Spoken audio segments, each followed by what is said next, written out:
Hi friends, carrot halwa అయితే సూపర్గా వచ్చిందండి. చాలా జ్యూసీగా టేస్టీగా బాగుంది.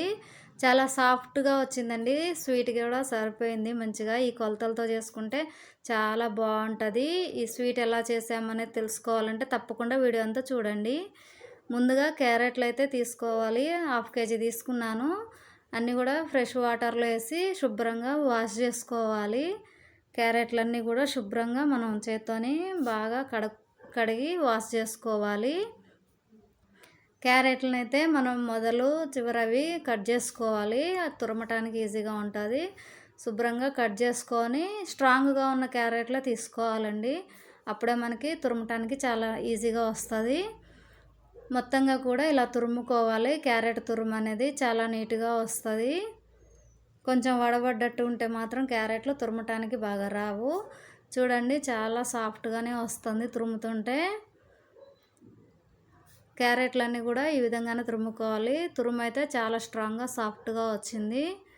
ఇలాగే మొత్తం అన్ని క్యారెట్స్ కూడా తురుముకోవాలి. మొత్తంగా కూడా తురుముకున్నాక మనమైతే మొత్తం కొంచెం ఎడల్పుగా అని ఒక 5 నిమిషాల పాటు మనమైతే ఆరబెట్టుకోవాలి. అప్పుడే చాలా బాగుంటుంది. నీరు శాతం అనేది కొంచెం తగ్గిపోయి బాగుంటుంది స్ట్రాంగ్గా. ఆరబెట్టుకోకుండా ఒకవేళ అలాగనైనా ఫ్రై చేసుకోవచ్చు. చూడండి, ఈ విధంగా వచ్చింది క్యారెట్ తురుము. ఇప్పుడైతే స్టవ్ ఆన్ చేసుకొని ఒక మందపాటి పాత్ర పెట్టుకోవాలి. స్టవ్ మీద 1 స్పూన్ నెయ్యి, 1 స్పూను ఆయిల్ వేసుకొని అందులోనే మనం ఎండు ద్రాక్ష, జీడిపప్పులు అయితే వేయించుకోవాలి. గోల్డెన్ కలర్ వచ్చిందనక మనమైతే వాటిని ఫ్రై చేసుకోవాలి. ఫ్రై చేసుకున్న వాటిని ఒక బౌల్లోకి తీసుకోవాలి. అన్నీ ఒక బౌల్లోకి తీసుకున్నాక అదే పాత్రలో మనం క్యారెట్ తురుమును కూడా వేసుకోవాలి. క్యారెట్ తురుము మొత్తం కూడా మనం ఆ పాత్రలో వేసుకోవాలి. మందపాటితే తీసుకోవాలండి పాత్ర. పలసటి తీసుకుంటే మనకి త్వరగా అడుగంటుతుంటుంది. అందుకోసమే మందపాటి పాత్ర అయితే బాగుంటుంది. ఈ తురుము మొత్తం కూడా మనం అంతా కలుపుతూ ఫ్రై చేసుకోవాలి. మనకి దగ్గర పడేది అర్థమవుతూనే ఉంటుందండి. ఈ విధంగా మొత్తం కూడా కలుపుతూ ఫ్రై చేసుకోవాలి. మనకి క్యారెట్ తురుము అనేది ఈ విధంగా ఫ్రై కావాలండి. ఈ విధంగా ఫ్రై అయిపోయాక మనమైతే 1/2 కేజీ క్యారెట్లకి 1/2 లీటర్ పాలు తీసుకున్నాను. చిక్కటి 1/2 లీటర్ పాలు పోసి మొత్తంగా కూడా మరిగించుకోవాలి.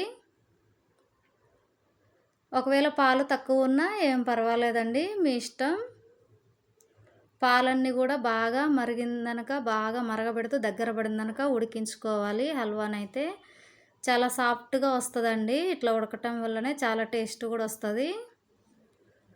మొత్తం కూడా పాలన్నీ పొంగుతూ ఇలా బాగా ఉడికించుకోవాలి. మధ్య మధ్యలో కలుపుతూ ఉడికించుకోవాలి.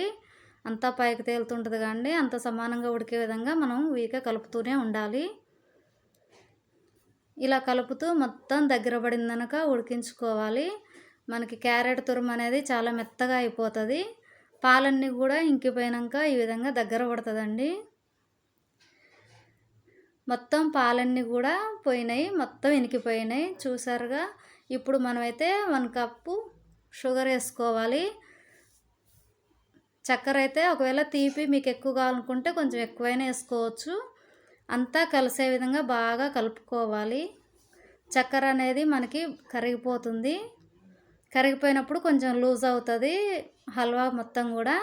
అలాగే కలుపుతూ ఉండండి. మొత్తం కూడా మళ్ళీ దగ్గర పడుతుంది. ఆ చక్కెర అనేది కరిగింది కాబట్టి మళ్ళీ కొంచెం నీరులాగా అలా వస్తుంది. ఇప్పుడు కూడా మొత్తం కలుపుతూ బాగా ఉడికించుకోవాలి. మొత్తం కలుపుతూ ఉడికించినాక ఈ విధంగా అయితే దగ్గర పడుతుంది. ఈ విధంగా దగ్గర పడినాక ఇందులో మనం ఇలాచీ పౌడరు లేదంటే వెనిలా ఎసెన్స్ అయినా వేసుకోవచ్చు. వేయించి పెట్టుకున్న జీడిపప్పు, కిస్మిస్లు, 1 టేబుల్ స్పూను నెయ్యి వేసుకోవాలి. మీకు కావాలంటే ఇంకొంచెం ఎక్కువైనా వేసుకోవచ్చు నెయ్యి అనేది. మొత్తం కలిసే విధంగా బాగా కలుపుతూ దగ్గర పడినాక స్టవ్ ఆఫ్ చేసుకొని మనమైతే పక్కన పెట్టుకోవాలి. కొంచెం చల్లారినాక సర్వ్ చేసుకుంటే చాలా టేస్టీగా ఉంటుంది. చాలా స్మూత్గా బాగుంది. చూసారుగా కమ్మనైన హల్వా రెడీ అయిపోయిందండి. ఇప్పుడైతే సర్వ్ చేసుకుందాం. మీ ఇంటికి చుట్టాలు కానీ ఫ్రెండ్స్ కానీ వచ్చినప్పుడు ఇలా చేసి పెడితే మిమ్మల్ని తప్పకుండా మెచ్చుకొని తీరుతారు. తప్పకుండా ట్రై చేయండి. చూసారుగా ఈ హల్వా ఏ విధంగా వచ్చిందో, చాలా సాఫ్ట్ అయిన హల్వా. ఈ కొలతలతో చేస్తే చాలా టేస్టీగా వస్తుంది. ఇలాంటి మరిన్ని వీడియోస్ కోసం